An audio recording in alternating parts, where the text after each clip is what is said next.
Senhor esteja convosco. Ele está no meio de nós. Proclamação do Evangelho de Jesus Cristo segundo João. Glória a vós, Senhor.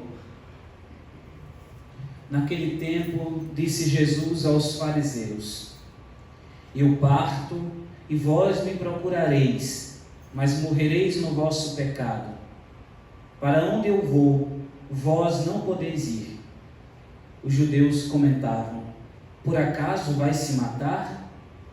Pois ele diz: Para onde eu vou, vós não podeis ir. Jesus continuou: Vós sois daqui de baixo, eu sou do alto. Vós sois deste mundo, eu não sou deste mundo.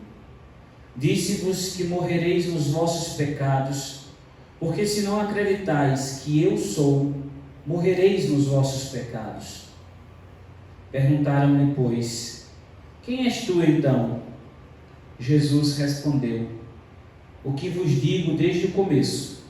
Tenho muitas coisas a dizer a vosso respeito e a julgar também. Mas aquele que me enviou é fidedigno, e o que ouvi da parte dele é o que falo para o mundo. Eles não compreenderam que lhes estava falando do Pai. Por isso Jesus continuou: Quando tiverdes elevado o Filho do Homem, então sabereis que eu sou, e que nada faço por mim mesmo, mas apenas falo aquilo que o Pai me ensinou.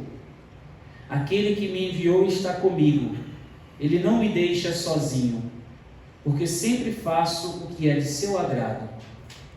Enquanto Jesus falava assim, muitos acreditaram nele. Palavra da salvação. Glória a vós, Senhor. Louvado seja nosso Senhor Jesus Cristo. Para sempre seja louvado. Meus irmãos e minhas irmãs, a primeira leitura de hoje do livro dos Números retrata um acontecimento que ficou marcado na memória de Israel. A parte, se é histórico ou não, é pelo menos teológico e muito profundo. O povo de Deus foi livre, foi liberto do cativeiro, da escravidão do Egito. A gente não compreende a escravidão do Egito como a escravidão moderna, mas só o fato de você não estar na sua terra, não poder voltar para a sua terra, já se configurava uma escravidão para aquele povo. O povo de Deus vai deserto adentro até chegar na terra prometida.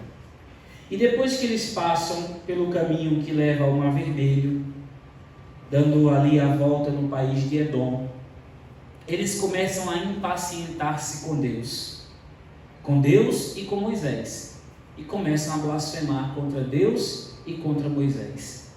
A consequência disso é que Deus envia uma praga, serpentes no deserto. Serpentes no deserto é uma praga terrível. Terrível porque você não tem para onde correr, você está no deserto, não tem salvação, você será picado pela serpente. E de fato muitos foram picados pelas serpentes venenosas e muitos morreram no deserto. Parece que tem alguma semelhança com o nosso tempo. Claro, nós não falamos isso com alegria nenhuma, mas no deserto as pessoas pecaram contra Deus e Deus enviou-lhes serpentes, as pragas, para que eles morressem mesmo, ficassem pelo deserto, porque aqueles que blasfemam contra Deus não são dignos de chegar na terra prometida. Essa é a dinâmica. Mas aí entra um personagem também muito importante para o povo de Israel, Moisés, o grande intercessor do povo. E Moisés, mesmo tendo sido ofendido, mesmo tendo sido blasfemado, Moisés se coloca diante de Deus e suplica misericórdia pelo povo. Deus escuta a oração de Moisés, pede que Moisés faça uma serpente de bronze ardente, e que ele levante essa serpente no deserto, de modo que todos aqueles que olharem para essa serpente ficarão curados. E assim Moisés faz, e muitos daqueles que foram mordidos pelas serpentes venenosas foram curados porque acreditaram. Jesus no Evangelho vai se comparar a essa serpente. Isso é a teologia tão bonita dessas duas palavras. Quando vocês levantarem o Filho do Homem, ou seja, quando vocês o crucificarem, quando vocês o erguerem como morto, todos aqueles que olharem para o Filho do Homem, todos aqueles que aceitarem a doação da sua vida, a vida que é dada por vós e por todos, o sangue que é derramado por vós e por todos, vocês serão salvos, vocês serão curados. É a comparação que Jesus faz com a primeira leitura. Agora, o que é que isso diz para nós no nosso tempo?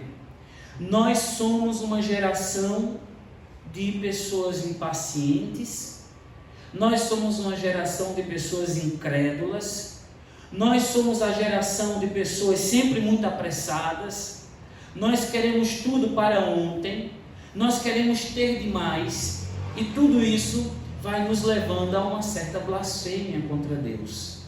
Foi o que nós vimos nos últimos anos. Ofenderam Jesus no carnaval, saíram puxando Jesus pelo diabo, o diabo puxando Jesus ao longo da passarela, levaram um Cristo que não era o Cristo da Bíblia nesses anos no carnaval, apareceu o Cristo travesti, apareceu o Cristo prostituta, fizeram de um tudo com o nosso Senhor Jesus Cristo. Ofenderam a igreja, ridicularizaram o Papa, muitos católicos ofenderam o Santo Padre nesses últimos tempos, blasfemaram contra o Papa, assim como fizeram com Moisés, e de repente nós somos acometidos por uma pandemia, por uma praga. Não, eu não estou dizendo que Deus mandou essa praga, eu não acredito que Deus mande essa praga, mas acredito que Deus possa ter permitido esta praga, porque inúmeras vezes o Senhor nos falou, inúmeras vezes o Senhor nos chamou, e nós estávamos tão atarefados, tão ocupados, tão cheios de nossos esquemas, que não ouvimos a voz de Deus. Foi preciso que uma praga, ou melhor, está sendo preciso, porque ainda não foi feita a obra que Deus ainda precisa fazer. Mas foi preciso que essa praga parasse. Todo mundo, o mundo todo está parado. A economia está parada, as cidades estão paradas, os carros estão na garagem, as pessoas estão dentro de casa, os filhos precisam conviver com os pais. Quando eu falei que a obra ainda não está completada, é porque dentro das nossas casas, ainda assim, nós ainda estamos construindo ilhas, estamos conectados com o mundo de fora e desconectados com os da nossa casa. Ainda muita gente é assim. Então ainda vai precisar passar um pouco de sofrimento, infelizmente. Muitos terão que morrer pelo deserto. Muitos terão que morrer pelo deserto, infelizmente. E qual é o nosso papel de padre, de bispo, de leigo consagrado, de pessoa consciente? Fazer o papel de Moisés. Interceder pelo povo. Rezar pelo povo. Se colocar diante de Deus com oração, gemidos, jejum e lágrimas, para que Deus tenha compaixão do povo. O nosso papel é olhar para Cristo, a serpente que foi erguida no deserto. Olhar para Ele e sermos curados. Convocarmos todo o povo de Deus a olhar para Cristo. Essa não é a hora de procurar culpados na política.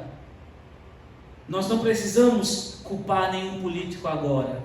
Depois sim, nas eleições nós vamos culpar quem tiver que ser culpado, quando tivermos que votar. Mas agora não é hora de fazer política, agora não é hora de acirrarmos os ânimos políticos, agora é hora de olhar para Cristo. Agora é a hora que o povo precisa olhar para Cristo. Assim como o povo olhou para a serpente no deserto, olhar para Cristo crucificado e ver que a maior praga que alguém poderia ter recebido, essa pessoa foi Jesus Cristo, que recebeu os seus açoites, milhares de chicotadas, seu corpo todo dilacerado na cruz, sedento, com chagas por todo o seu corpo, sendo ofendido, sendo ridicularizado, sendo blasfemado, e mesmo assim, no alto da cruz, Ele nos oferece a sua salvação. Pai, perdoa-lhes, porque eles não sabem o que fazem.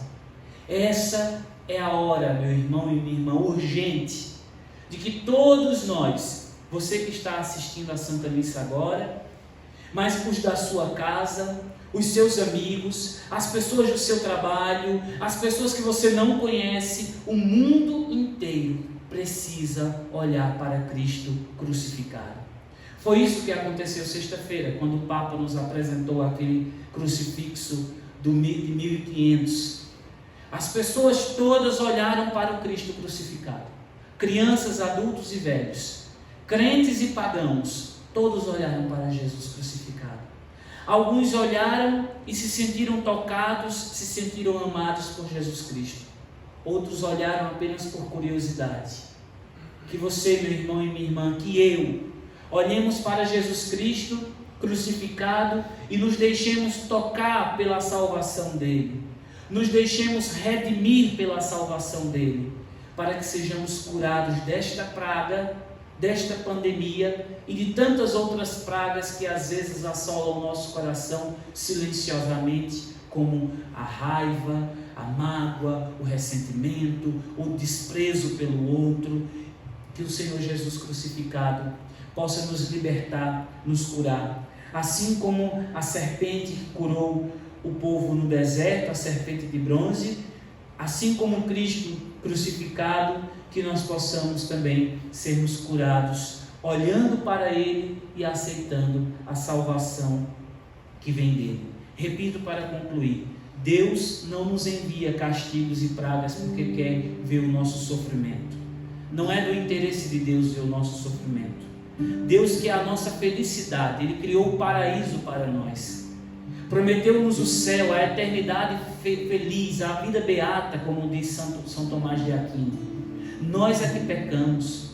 Nós é que fizemos por merecer o inferno pelos nossos pecados. Nós que rejeitamos o plano de Deus, nós que rejeitamos a salvação de Deus. Agora, meus irmãos, nesse tempo de quarentena e de quaresma, o tempo que o Senhor nos oferece, voltemos para Ele. Olhemos para a cruz que é erguida no deserto da nossa vida. Olhemos para Jesus Cristo que é crucificado, chagado, mas que é o nosso Deus vitorioso, que nos alcançou a salvação pela sua cruz. Deixemos de lado as nossas blasfêmias, deixemos de lado a nossa impaciência, deixemos de lado o nosso pecado e olhemos para Jesus Cristo. Dele nos vem a salvação. Louvado seja nosso Senhor Jesus Cristo, para sempre seja louvado.